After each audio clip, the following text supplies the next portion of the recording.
Assalamualaikum, jumpa lagi dengan Yanda. Sebelum melanjutkan video, jangan lupa tekan tombol merah subscribe channel ini dan dukung channel ini agar dapat berkembang dan memberikan manfaat untuk yang lainnya. Selamat belajar.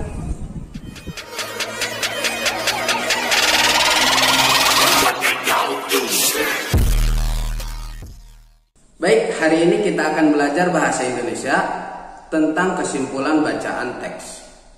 Nah, kalian simak baik-baik ya, agar kalian dapat mengerti. Ingat, jangan di skip videonya.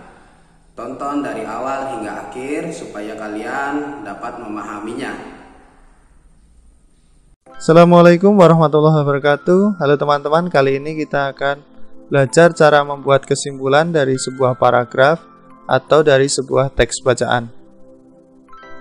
Untuk memudahkan teman-teman dalam membuat kesimpulan, berikut ini ada beberapa panduan yang bisa teman-teman ikuti. Yang pertama, membaca teks bacaan atau paragraf secara berulang-ulang. Lebih banyak, lebih baik. Jadi teman-teman bisa baca 2, 3, atau 4 kali.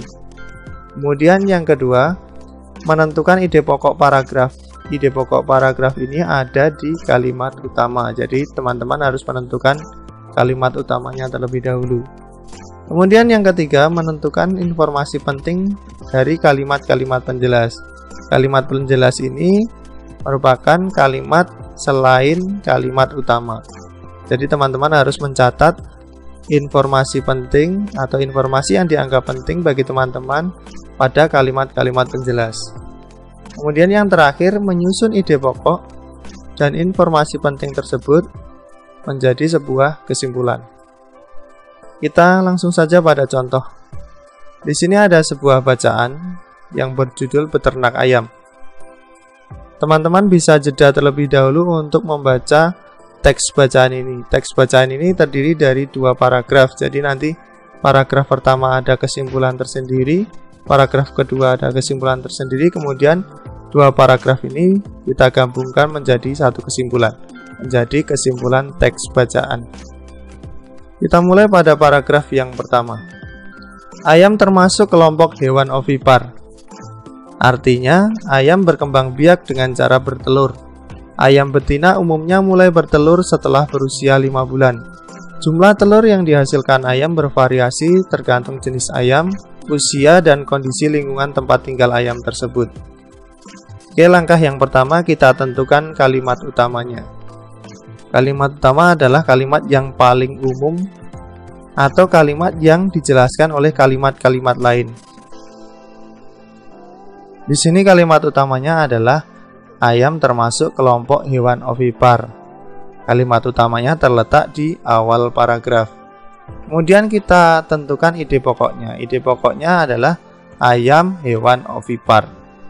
Dari kalimat-kalimat penjelasnya kita coba gali informasi pentingnya. Yang pertama, bahwa ayam adalah termasuk ovipar yang artinya bertelur. Dijelaskan pada kalimat yang kedua. Kemudian, ayam bertelur setelah berusia 5 bulan. Ini dijelaskan pada kalimat yang ketiga. Kemudian, jumlah telur bergantung pada jenis ayam, usia, dan kondisi lingkungan. Ini dijelaskan pada kalimat yang terakhir. Untuk menyusun sebuah kesimpulan, kita harus merangkai ide pokok dan informasi-informasi penting ini menjadi sebuah kalimat yang baik. Tidak semua informasi penting kita masukkan dalam kesimpulan, hanya yang menurut teman-teman paling penting saja. Di sini saya membuat kesimpulan bahwa ayam merupakan hewan ovipar yang akan bertelur setelah berusia 5 bulan. Jadi, penjelasan yang lain tidak saya masukkan karena menurut saya yang paling penting adalah hewan ovipar yang akan bertelur setelah 5 bulan. Kemudian kita lanjutkan ke paragraf yang kedua. Ayam dibudidayakan untuk diambil dagingnya, telurnya maupun bulunya.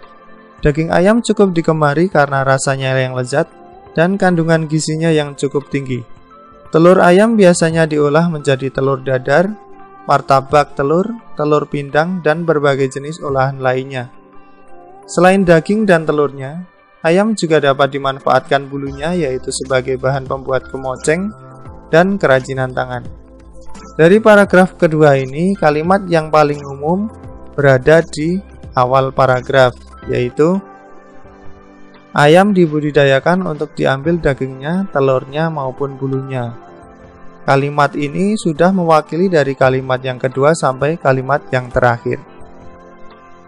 Dari kalimat utama ini kita tentukan ide pokoknya. Ide pokok dari kalimat utama ini adalah ayam diambil daging, telur, dan bulunya. Kemudian informasi penting dari kalimat penjelas diantaranya daging ayam lezat dan bergizi ini dijelaskan pada kalimat yang kedua. Kemudian telur ayam dapat dijadikan berbagai olahan ini dijelaskan pada kalimat yang ketiga. Kemudian yang terakhir, bulu ayam juga dapat dijadikan kemoceng dan kerajinan tangan. Dari ide pokok dan informasi penting ini kita bisa menyusun sebuah kesimpulan paragraf kira-kira seperti ini. Ayam dapat dimanfaatkan dagingnya karena lezat dan bergizi.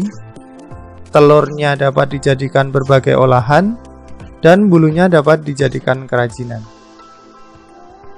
Di sini kita sudah mempunyai dua kesimpulan paragraf pertama dan kesimpulan paragraf kedua.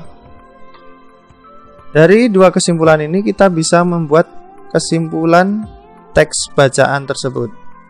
Kita dapat menambahkan atau mengurangi teks ini supaya menjadi kesimpulan yang lebih enak dibaca dan mewakili dari teks bacaan tersebut. Kesimpulan teks bacaan, ayam merupakan hewan ovipar yang dapat dimanfaatkan dagingnya karena lezat dan bergizi, telurnya dijadikan berbagai olahan, dan bulunya dijadikan kerajinan. Jadi pada kesimpulan paragraf pertama, saya tidak memasukkan ayam yang bisa bertelur setelah berusia 5 bulan. Kemudian pada kesimpulan paragraf kedua, saya lebih ringkaskan lagi supaya lebih ringkas dan mewakili dari teks bacaan tersebut. Demikian pembelajaran untuk hari ini. Semoga kalian dapat memahaminya. Kurang lebihnya Yanda mohon maaf. Billahi taufiq wal hidayah. Wassalamualaikum warahmatullahi wabarakatuh.